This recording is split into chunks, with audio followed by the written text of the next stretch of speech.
This is its lowest reading since February, and companies surveyed reported a decline in output for the first time this year. With the index still above 50, there is still growth in activity though, and this was made possible as strong domestic demand lifted new orders, but export demand declined at its fastest rate in 10 months, despite a relatively weaker rand. Now, to discuss this with us is Chris Hart. He's an economist with Investment Solutions. Let's find out what he has to say. Welcome, Chris. Yeah, thank you. The figures were rather depressing. Were you surprised or did you expect it? No, I think one needs to appreciate that the economy is going through a difficult patch. Ironically, I would have thought last year was the low point and what I call the point of maximum pessimism, that we should have been in an upward swing by now, but the electricity shortages definitely have weighed on. But I think we've got to be very careful of looking at electricity problems and external problems as to the cause. I think we need to look at what I call the triple mistakes that we're making, and that's labour unrest is something that's not conducive for investment. Mm-hmm. We've got to actually find better ways of resolving labour issues.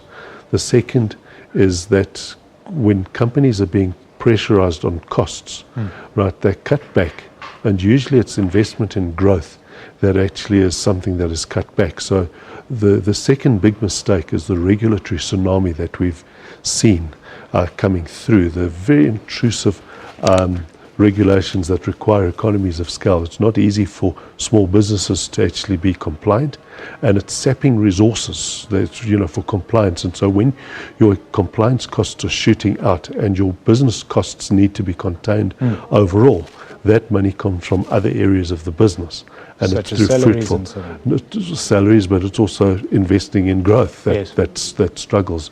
And then the third mistake that we're making is on the tax side. When we're taxing capital formation as we are, that's like eating seeds, and that is weighing on the economy. That's the long-term effects, and then you add some shorter-term effects, which is electricity, which is also morphing into a longer-term play. But that combination is actually pulling down business confidence in an important way. Now, what's important to understand this is that all wealth in society is produced through some sort of business or enterprise activity. All right, that's the starting off point. Then business feeds people because businesses, you could say, society's platform through which they earn a living, and it also feeds government, which is another important platform through which society organizes itself. And when this is happening, we've got to actually look to say, how can we set ourselves on a more competitive path? When we look at things like the World Economic Forum's competitiveness report, we've been sinking down those rankings over the last several years. But it's not just those rankings, it's the ease of doing business report. We're sinking down those rankings. Economic freedoms, sinking down those rankings. In other words, these are all internally driven policies. And an example, the most recent example is the visa requirements. It just stifles the ability for tourism to grow the economy. That sector is going to be put into recession, and it's an important part of job creation in terms of what it is. And this is the problem, is that we're not prioritizing policy. It actually sounds to me as if Eskom is almost becoming, I wouldn't say scapegoat, that's a strong word. But scapegoat, it is a scapegoat. It's a convenient cover-up for all for many other things. Yes. And that's always what worries me, is what is the cause of our underlying slow growth? And Eskom is a contributor, but I don't think it's the cause. The slowdown and the rising inflation, falling growth, in other words, the stagflation condition, has been building up for several years, even during periods where there has not been load shedding.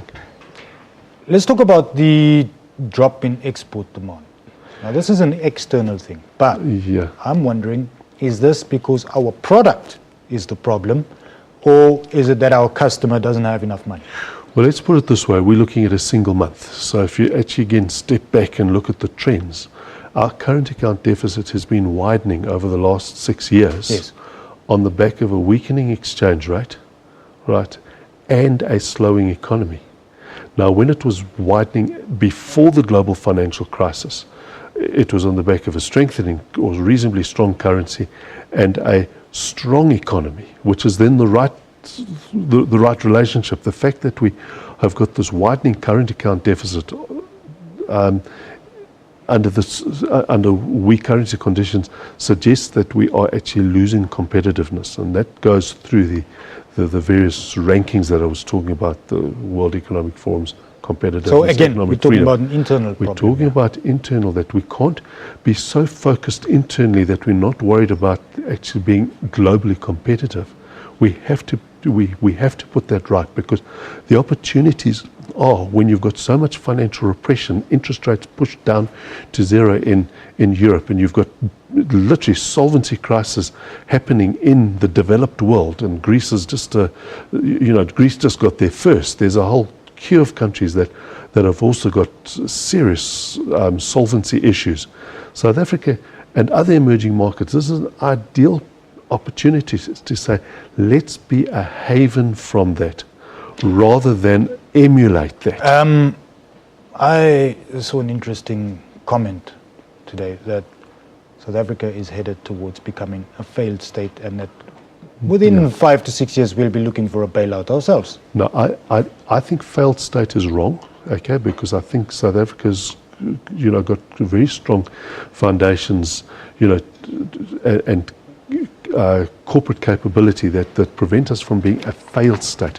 But we will face a solvency crisis within 4 to 6 years, because our budget is not sustainable. And because of these internal problems Yeah. that we're having. Chris Hart, thank you very much for your time.